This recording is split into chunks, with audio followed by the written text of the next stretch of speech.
welcome to The Mind Does, the 6 questions, where the same 6 questions can tell a unique story. I am your host, Demond, father of 2, husband of 1, and leader of this here Demodcast.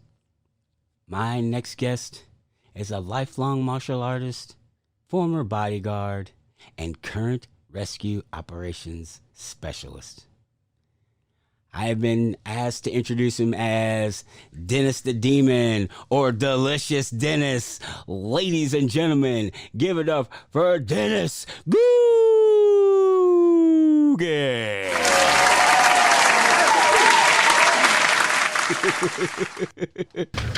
It's been a long time since I've been introduced like that.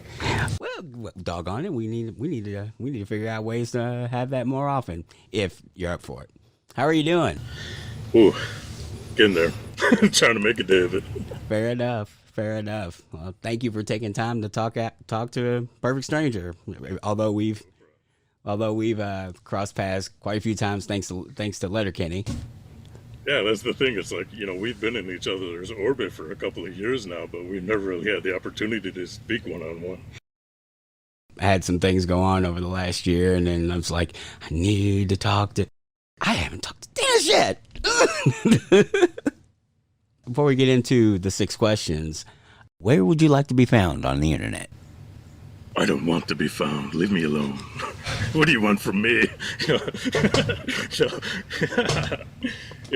I can be found all over on Facebook and Instagram. It's DG Pop Customs, or look up Dennis Gugin. You'll find me on Pinterest, DeviantArt, search online. And I will have all the links in the show notes. So there's that. That I'm about 4 years behind on posting anything new, so I've hopefully improved my skill set since some of the figures you might see online. All right, Dennis, are you ready to answer the 6 questions? I have been anticipating and dreading this for 2 years, so let's go.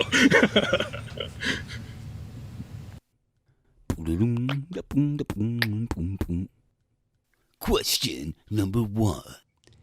When did you know you wanted to get into making custom Funko Pops? I actually started out by, making my friends kind of like on a lark. I would present them with a figure themselves, and I'm like, what the hell is this? So I saw them get a kick out of it, and then one weekend there was a James Bond marathon on, and I got super inspired, and I'm like, man, why haven't they made those yet? And I looked it up, and actually the owner of the company was actively seeking that license for a long time, and he was never able to acquire it. And I'm like, well, hell's bells. If the owner of the company can't get that license, then, we're never going to see him. So I was like, piss, I'll make them myself. So, I ended up making a handful for myself and just kind of threw them up on Facebook just as a couple of, 007 fans in the UK might find this interesting. And then I just got this swarm of responses from people that wanted one. So I started, putting them up on eBay and stuff like that. And they were going for hundreds. And I'm like, what the heck? So I was like, this might be kind of like a cabin industry for me. So I started with those. And then through that, people would reach out to me through eBay and say, hey, would you, be interested in making Vampire Diaries? And I'm like, I don't know what the hell that is, but sure, I'll give it a shot. So that kind of got me into Sons of Anarchy and Letterkenny and a couple other properties, and I kind of became known within the industry more or less for those things. Have you had any interaction with any of the fan bases from the things that you've made, and how did that go? I've had some funny interactions because early on in the process, and I heard Keith Mackey, like our buddy, talking about this, where we're kind of like in the universe, the Letterkenny family kind of, and he does the designing of video game characters and stuff like that through 2K23, and he's made me a couple of times too, and I was like, oh, that's awesome. You know what I mean? Like, he's a salt of the earth dude too, and we did a collaboration a year or so ago. But it's early on, I actually got contacted by people within like those properties where I would interact with members of the cast, or like family members would buy figures of those cast members from me, and things like that. So there was a lot of interaction early on, and then it kind of seemed like the water got cut off at some point where, like, I don't know if it was a hush order or if it was just, but they just kind of stopped. Mm. And when I heard Keith talking about that, I'm like, wow, that kind of happened to me too. I was like, and I don't know if there was some order within the family to kind of not interact with people that weren't making official merchandise, which I completely understand, you know what I mean? They can't endorse that kind of thing because it's not, licensed through them and the media group that they have. But yeah, it's like my interaction with the fans has been awesome because I get the opportunity to make things that I would love to make for myself. So luckily there's, I have a lot of patrons that kind of come to me and they're like, hey, would you make fill in the blank? And I'm like, of course I would. I was just waiting for the opportunity to be able to do it. And I'm like, and you're going to foot the bill for me to, pay to do this instead of me having to pay out of pocket? Awesome. That's fantastic. Have you always been a creative guy in this aspect? Because I introduced you with a lot of your physical attributes, and so like and I would assume people seeing you, because you're a very pretty stout dude, seeing you in real life, you wouldn't think that you would have such a nerdy hobby. You know what I mean? So like, has that been a thing that you've always done? Yeah, it's one of the criticisms, like an observation that I've encountered throughout my life is like, Dean and Tiara kind of brought this up too, and I know Al from the, He's thinking of the produce stand. yeah, the Al from the produce stand, right? Like, he brought it up. He's like, you're a big dude, and you're like, like this ninja, you know what I mean? You're a samurai, and you're like working with these tiny little toys, you know what I mean? So one of the earmarks of the samurai was that, yeah, they were fierce warriors, but they also tended to bonsai and stuff like that, you know what I mean? There are artistic pursuits. They were painters, you know what I mean? So for me, I am perceived as a jock because I'm 6'2", 265, and I sound like I'm in the witness protection program, you know what I mean? So people, like, they have these observations of me, but then I am a dyed-in-the-wool nerd, like, I love comic books and action figures and, professional wrestling, and, like, I have my fandoms.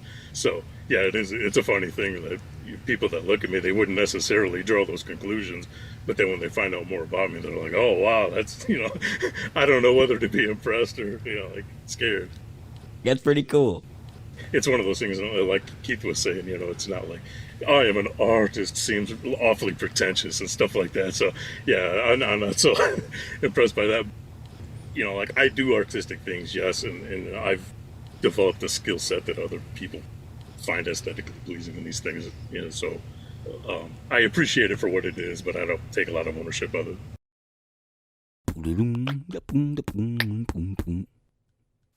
Question number 2. What do you wish you had known when you had started out? I wish I had had a better sense of the costs involved and kind of like the practical things like allocation of materials and prices within industry and stuff like that. Yeah, everything that I made usually required 2 or 3 different figures. It was a cost of like $25 and 3 to 7 hours of my time. And I was like, yeah, I can do it on my day off. And, I was basically charging below minimum wage for my artistic ability, So I was like, I'm doing somebody a favor. So, like I'll cut them a break. And it's an opportunity for me to kind of build that skill set. I'm learning on the job. So there are all kinds of things that I taught myself. And I was like, that has a value in and of itself. But what I found over time was that I was making these figures for like $50, $65, stuff like that. And then people were selling my figures for $400 or $500. I'm sorry, what? Oh yeah. I don't know how many times I encountered this early on, because I was working on a series of Eddie Van Halen figures in the months preceding his death. So as soon as that happened, all of a sudden there was this groundswell of interest. And for me, I was like, I don't want to seem like I'm trying to capitalize on the passing of one of my guitar heroes, but I wanted to pay respect to his legacy by providing fans of his with figures of him, you know what I mean? So it was a real dichotomous time for me, like I was caught between those two things. But there were people offering me all kinds of money, and I'm like, it's like there's a certain cost for me doing these, but I'm not going to exploit that by charging an exorbitant amount of money just because I can. Supply meeting demand, you know what I mean? So I found out, I was cutting a deal to people that were flipping my figures for 12 times what I was charging them. So that wasn't great. But I kind of had to temper that over time, what I charged for my services, because I found out, there were other people just doing these garbage pop and swap kind of figures with no artistic input whatsoever. It was literally just taking that off of one figure, putting it on another, and charging 20 times what they paid for it. And it was kind of insulting to me, because I actually put hours of work into these things to get a certain result. And there were other people that weren't even trying, making umpteen times more than I was. That figures. That figures. You have since learned this lesson. Obviously. I try to get an idea of what other people are charging just so I'm not so out of it. And I've cost myself thousands of dollars by not charging more for, and my time is worth something and my expertise is worth something, because it is something that I put my time, money, and effort into. So I have to maybe pay a little more respect to my end of it instead of being so considerate of others. Question number 3. What's your go-to order at your favorite hometown restaurant?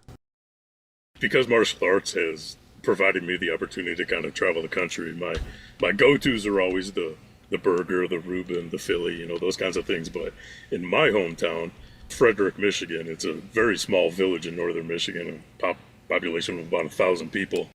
There's a restaurant in town called the Frederick Inn. And in this big theater marquee out in front of the restaurant, there's when I was a kid, it said, world famous Frederick Inn wet burrito. You know what I mean? And it's like, I've been to Singapore. They don't give a crap about the wet burrito in Frederick, Michigan. But, the locals do. So it's kind of a local point of pride that the Frederick Inn wet burrito is the go-to when you go over there. It's a small village, but it's popular for snowmobiling and things of that nature. So a lot of people go there on vacations. Do you do a lot of local places when you travel, or do you do more of chain places? It's one of those things is adventure or familiarity more important to you?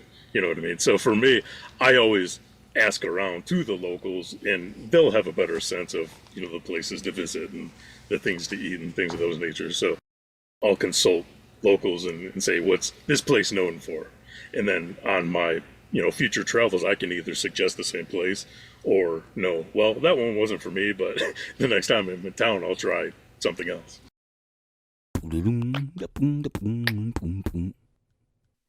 Question number 4. What are you curious about? I hate to turn the tables on you, my man, but I'm awfully curious about demand. Okay. Our paths have crossed, but we've never really had the opportunity to talk one-on-one. And we're in the How Are You Now family, you know what I mean? Mm-hmm. Through Dean and Tiara. But I was just wondering, how was it that you initially fell in with them? I actually fell in through them when Dean was doing the Boondocks, Tiara, Lindsay, and MJ, Mary Jane, and because I was a fan of that show, and just the three of them were the three ladies and Dean were just so it was just great. And I don't normally do this, but I remember email on Twitter just DMing them. I didn't know who was running things or whatever. But I was just like, because some of the things they talked about really spoke to me, and the way the show was lining up with things that were happening in the world, it was just one of those things. And Dean and I became fast buddies, and just kind of I had a couple of guest appearances on the Boondocks, and then just kind of I found out about Letterkenny through them. I didn't even know Letterkenny existed. And I was listening to their other podcasts, doing research. I'm like, let me see, because Tiara was so excited about Letterkenny, and I was listening to a few episodes ahead, and she would start to reference things that were happening that she had already seen because she was so excited about it. Not like no spoilers or anything, but it was just like characters and that hadn't shown up yet and reference like opaque references to things that were going to happen. So I'm like, I have to watch this now. So I got to watching it, and after Fart Book, I forgot what that third episode was. I'm like, oh, okay, I get it now. Soft birthday, maybe. It might have been Soft Birthday, yeah. Wow, that's awesome. Actually, I had some involvement with the Boondocks show too. Like, I made figures for them. Mm-hmm. Like, MJ and Linksy were really cool to me, and I loved that show because I loved Boondocks back in the day, and I watched it religiously. And then when I found out that those guys were going to make a podcast about it, I'm like, holy crap, that's awesome.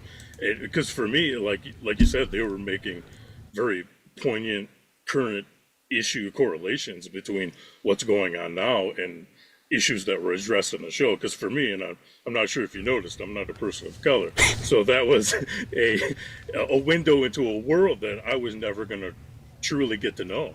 So to hear those perspectives and those voices and those topics, I was like, wow, this is opening up another world to me. So yeah, it was like, that was awesome. And while I'm thinking about it, I'm gonna go ahead and shout out Dean because he did something as an ally that gets forgotten, and he basically said, okay, this is the platform. I will be the man behind the scenes pushing the buttons, the man in the chair, if you will. And the ladies, all ladies of color too, all black ladies, were the centerpiece of the conversation. You know what I mean? Like I did it, like I knew Dean was there, but it just didn't dawn on me that Dean was the dude I was talking to DMing. You know what I mean? I thought it was one of the girls. Now, I'm not one of the ladies. I'm not that I was trying to flirt or anything. I was just saying, just talking, and then it dawned on me. I was like, oh, this is Dean. Okay, cool. So, but I want to give a shout out to Dean for, being a true ally and pushing the marginalized voices forward. So, I wanted to shout out. That was another reason I love that show, and I'm always on the lookout for when they're doing new stuff. And that's one of the coolest things that I've seen kind of in this podcast family that we've been involved with through, How Are You Now, and, the produce stand. Produce, geez, OP, why is this blanket on me? It's like, anyway, so through the produce stand family is that, it has provided an opportunity to bring these voices forward. And your show too, you really should, believe me, take your flowers. The people that you've been able to spotlight on your show, Damon does, it blows my mind because those are people I would never have encountered in my normal existence. So, like, you're talking to all these interesting authors and artists and, developers and, people in business and game board, producer. I was like, who gets to have that opportunity? But they're interesting voices, and you're providing a platform for them. And that's something to be proud of. I really want you to appreciate kind of the cachet that being associated with you has gained me in the time that we've interacted with one another. And I know you're not made privy to these things. I have a background in bodyguarding, and in my group of friends, I'll casually, drop names here and there. They are not impressed in the least. You know what I mean? That I was like, oh, I got to play blackjack with Ben Affleck during the shooting of Batman versus Superman, and they're like, oh, how much did you lose? Nothing. But when they saw that I was on a podcast with Bruce the Butler from the APA and Lamont, the manager for Ernest the Cat Miller, they're like, get the hell out of here. It's like, how do you know him? I was like, yeah, we do some podcasts together. It captured their imagination. Like, being huge fans of the APA and you having the opportunity to be their butler just blew their minds. That's, wow, that's not what I was expecting. I knew it. Like, the sick thrill that I got out of knowing that I could unveil that to them was, because I saw you and I'm like, no way. I was like, he looks awfully familiar. And then, like, I had to be sure because I didn't want to say something in the middle of a podcast and like embarrass myself or you. You know what I mean? And I'm like, no, it's got to be. But and that's I have to express to you kind of like the embarrassment that I felt when we'd be on a podcast together and they would mention that I was a previous professional wrestler. I'm like, oh no no no no. I was like, I don't have a WrestlePedia or anything like that. Like I was just doing, house shows in northern Michigan. Nobody knows who I am, but you're sitting next to a guy that's actually been to the show. You know what I mean? Like you've been on SmackDown and Raw and a pay-per-view. Like get out of here in the wrestling world. Like those are things to be proud of. And believe me, if it were me, I'd find a way to sneak that into every conversation I had for the rest of my life. But to Damon's credit, he wasn't like, oh, by the way, you know what I mean? Like, it's really something you could have stepped all over me for that, really, but you didn't.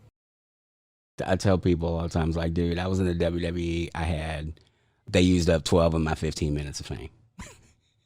And it's and I've heard you underplay it too, like the least famous WWE superstar of all time. But like you really should, like take credit in that people do remember you and delight in your appearances. And for me, it was like I got to be on camera with Devon Thompson. I was like, it was like being a wrestling nerd. Like it meant something to me just to kind of be in your orbit. And it's funny how our lives have kind of intersected in that way too. Because like I've worked with Al Snow in the past because he used to come up to some of our promotions when we were doing fundraisers for the Houghton Lake Drama Club. You know what I mean? And he would be on our card for us through Electric Eric Freedom's UWE promotion. Mm-hmm. And and you trained with him in OVW, and I've had some interactions with him in conventions and stuff like that since then. But it's funny, Ernest the Cat Miller, I was actually there, and he fought one of my instructors at the Battle of Atlanta in 1996 for the World Championships. Really? So for me, yeah. So I knew Ernest before he was even in the business. Wow. And I saw you were, like his manager, and then I actually had Ernest come to one of my events in 2014. We had a martial arts expo, and like one of the most down-to-earth dudes, you know what I mean? And he was great with the fans and everybody that he interacted with, and it was great to have his presence there. But it's like, it's funny, I saw those correlations between us. I'm like, oh, he gets it, you know what I mean? There's somebody else in the world that understands what it's like to work with some of these guys, and it was funny that we kind of ended up in the same sphere through, the Letterkenny Hour, and the produce stand. But it's very serendipitous, right? Right.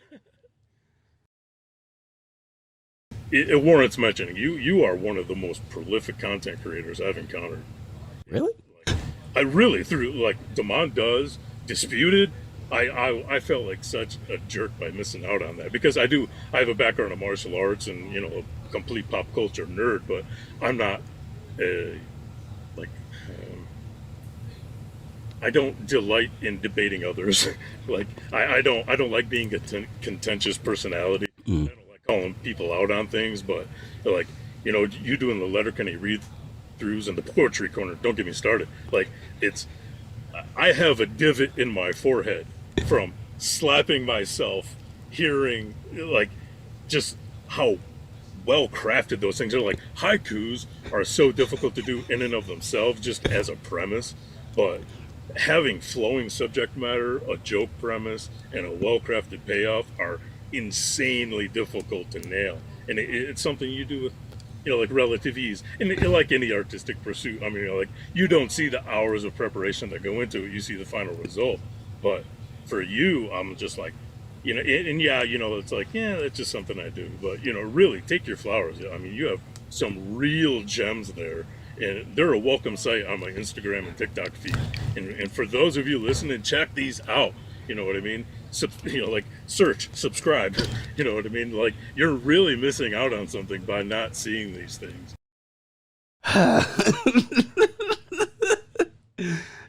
Wait a minute, you were supposed to talk about yourself.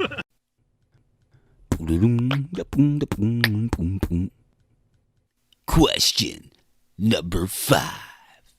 What should I ask you that I didn't know enough to ask? Well, people don't know about me just about fit in the Grand Canyon. So I'm what the world refers to as a character.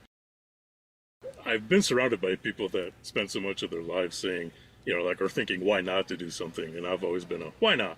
I've always been the first one to jump into any oddball thing. So looking at myself from a third person perspective and people's perception of me is like, wait a minute, you did what? Because I've been in work environments where my coworkers, like, they never heard a peep out of me for 2 years, and then one day it would slip that, like, I used to be a professional wrestler, or that I was like a bullfighter. I was a rodeo clown. I was a mortician's assistant. Like, I was a nurse. I was a radio DJ. Like, I've done all these random ass things in random places.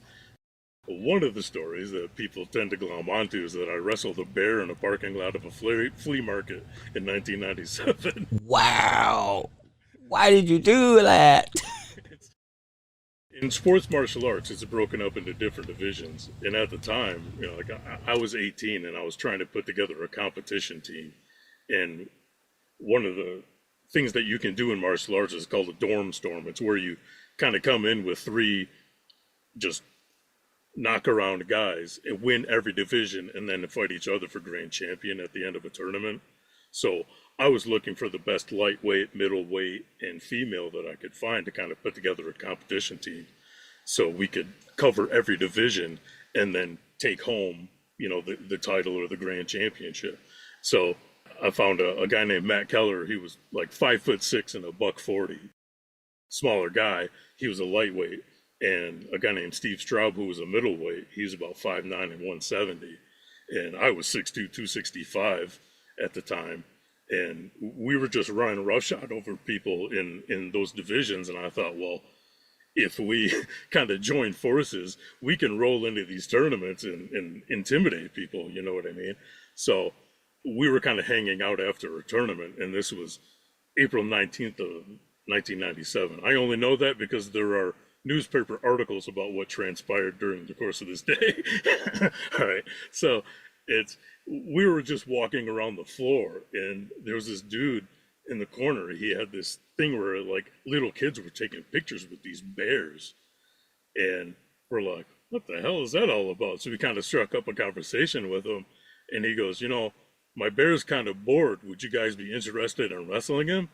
We're all looking at each other, and we're all, tongue-wagging knuckle-draggers trying to impress Bernadette Strop, who was the female that we were trying to get to join our team. So we were all trying to impress her. And, of course, I was the first one to pipe in, oh, yeah, I'll wrestle a bear. And, and they didn't want to seem timid in my presence, so they kind of, like, acquiesced to doing it.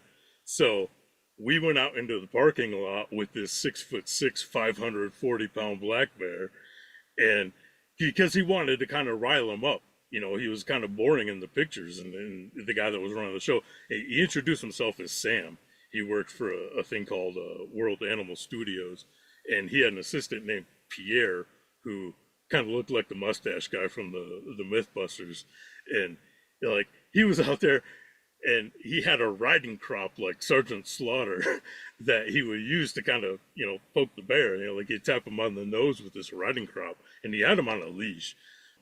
Maddie steps up, and because for me, I was like, I want to know what I'm getting into, you know what I mean? I want to learn from observation. So I was watching them kind of interact just to see how the bear moved or what kind of techniques he would use, things of that nature, because I wasn't, like, I've heard stories of there being wrestling bears, but I didn't know if this was just a photo bear that we were wrestling or if he was a working bear. He told us, like, no sudden moves, no loud noises, no over aggressiveness, because the bear, he's going to play until it's not time to play, and then he ain't going to play. So and he's like, watch the claws, because I've talked to people about this in the years since, and they're like, oh yeah, my uncle wrestled a bear called Caesar at the Iowa State Fair in 1972, but he had a muzzle on and oven mitts on his claws. Us, we had none of that. This bear, open mouth, nothing covering his mouth, nothing covering his claws. He gets in there with, and Maddie, being a little guy, like, the Sam guy, he's like, he'll be playful with the little guy, Maddie did not care to be called the little guy. So he's trying to grip up on this bear, and it just pancaked him, just flattened him. Because it was like, I thought he was going to at least bat him around a little bit, but he was not playing around. So then Steve steps up, and, like, he was the middleweight. And what's funny about this situation is kind of like a reverse Goldilocks situation where this poor bear, he's like, first he fights baby bear, and now Steve is mama bear, and he's waiting for me, Papa Bear, to kind of, go up there. Steve, this dumbass, he tried shooting on the bear, like he tried going for a double leg. And the thing is about a bear, where the way that they're kind of laid out, especially when they're standing up, they have a very low center of gravity, and all the weight is in the kind of like in their hind legs, and they have so much mass in the middle. And believe me, I found out the hard way when I stepped up to the bastard. But like, Steve tried shooting on him. He goes face down trying to grab a hold of this bear's legs, and the bear just plops right down on top of him. And I was like, thanks, a-hole. I learned absolutely nothing from that interaction. So none of this is helping me. There aren't YouTube videos to prepare for wrestling bear in 1997. I step up there, and I'm like, oh, great. Well, when he put me up to this Sam guy, like, he could tell I was pretty good size. Like, what he didn't know was that, like, I was 6'2", 265, and pretty heavily muscled at the time. And I had been doing Brazilian Jiu-Jitsu for about 4 or 5 years at that point. I'd been doing Brazilian Jiu-Jitsu before most people in the United States had even heard of it. So I had a certain skill set that I'm sure this bear was never, like, made privy.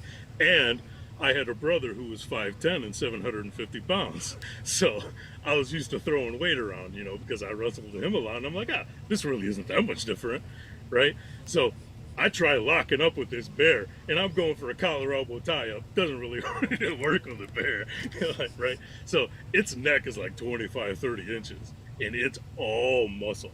And what's funny about when you lock up with a bear, like, you can feel the muscle. I don't know if you've ever held a chimpanzee, but they're compact, but they're sinewy, you know what I mean? Like, their muscle tissue is really dense. And it's the same thing with a bear. Like, when you can feel its musculature, you're like, oh crap. But it's the skin and the fur are loose from the muscles, so it's really hard to get a grip on them.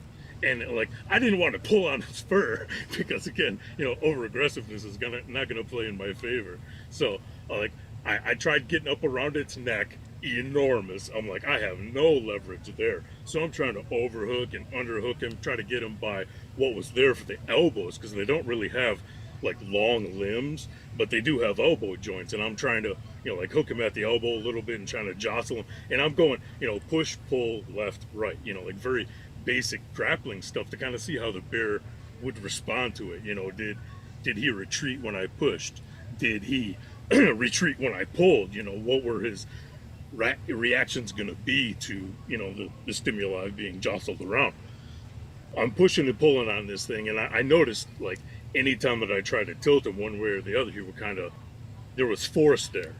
So I thought, well, if I'm going to try to get him on his back, maybe I'll try to sweep him. Do not try to sweep a bear, because I tried to get behind it, and there was just no way, because of its low center of gravity and its shorter hind legs. Every time that I tried to get close, it would just sit. And because all of its weight is on the back legs and in the bottom of its trunk, you can't topple the damn thing over. So, like, as I tried to push, it would just sit, and then it was just this solid wall of bear muscle in front of me. And again, I'm trying to push, pull, and see if he would come toward me. And I'm like, I wasn't stupid enough to try to pull him into my guard, because again, he would have pancaked me, and I would have had nowhere to go. Like, I knew that. So I'm trying to shift him from one side to another. And you have to understand, this thing stinks. I mean, it was a wild animal. It wasn't like, this dainty bear they were taking pictures with that was, like, freshly pollinated with flower scents. Like, it smelled like a wild animal. And when I got underneath of it, every time that I tried to grab at the back of the neck, he would just plunk his jaw down on the top of my head. And you could feel the weight and the strength of it. And it was like wrestling a 600-pound German Shepherd, because, again, there was that muscle tissue there and all the fur and trying to move him around. And I got this bear in my ear, You know what I mean? And it's hot breath on my face, and it kept licking my face as I was trying to move it around. When they were doing the photo shoot, as a treat for the bear, they were giving it 2 liters of Dr. Pepper. So it would grab it with both paws and tip it up and just try to chug this 2 liter of Dr. Pepper. So now I got this hot ass dog breath and hot Dr. Pepper being licked onto my face while I'm trying to jostle with this 600 pounds of freaking muscle and fur. And every time that I tried to shift him from one side to another, he would just kind of bat me off to the side. And his paws were the size of frying pans, you know what I mean? And being hit by that thing, it completely sent me off of my center of gravity. So eventually I got to where I noticed that if I pulled him toward me, he would lurch. And I thought if I could get him off of his hind legs, at least I could redistribute that weight. You know what I mean? So as he came toward me, I tried to turn. Again, being gentle, being playful, trying not to be overly aggressive with the enormous bear. Like I tried to like pull him toward me and like, hey, come on, buddy. You know what I mean? Like I wasn't trying to like really have I was not going to have an even match with a bear. No, like they are incredibly strong, right? So I was able to pull him toward me and kind of shift his weight. I got him onto his back, but the second he was on his back, he was right back on his feet. Wow. You can look it up. All right, I know this is running long, but there is an epilogue to that story. Years later, I caught up with Steve, and he told me that Lakota, the bear that we wrestled, and a cub that we hadn't seen, were seized and taken to the Detroit Zoo. And because of local laws and deplorable conditions, that in 2010, a worker on the wild animal ranch Sam owned had been mauled by one of the bears and died. And if you think that for exploiting wild animals and causing the death of a worker, Sam deserved to die face down choking on a dildo, then you got your wish, because I shit you not, that's what happened to him. You can look it up. It's search Sam Mazzola with 2 Z's. I about shit when I found that out.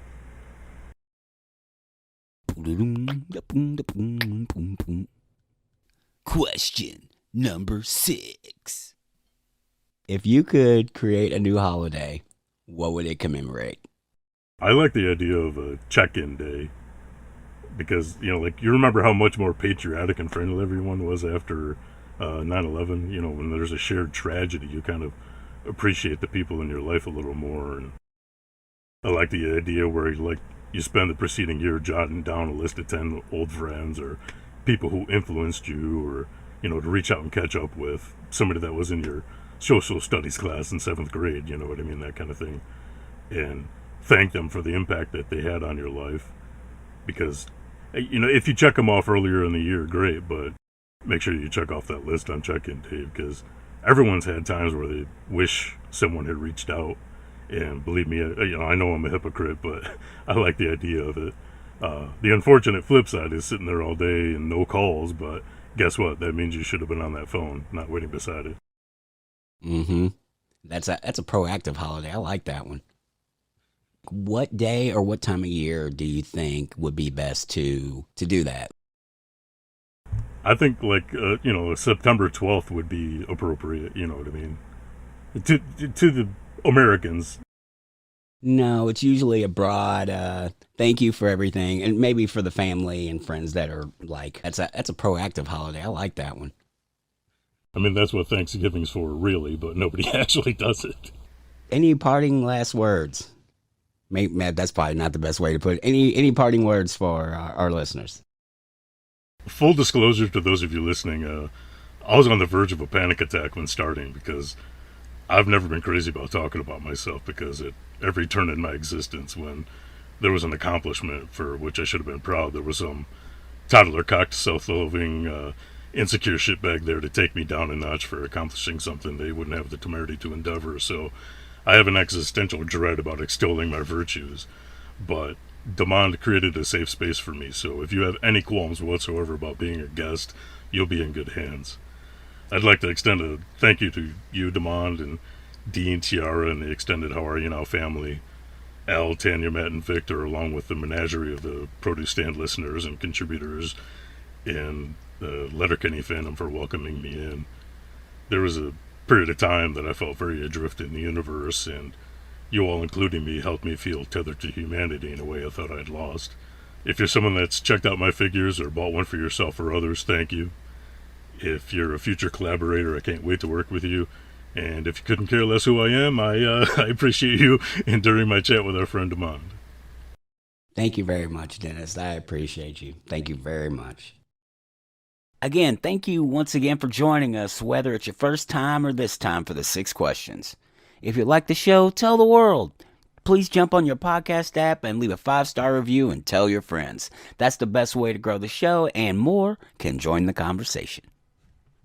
And until next time, see it, hear it, speak it, live.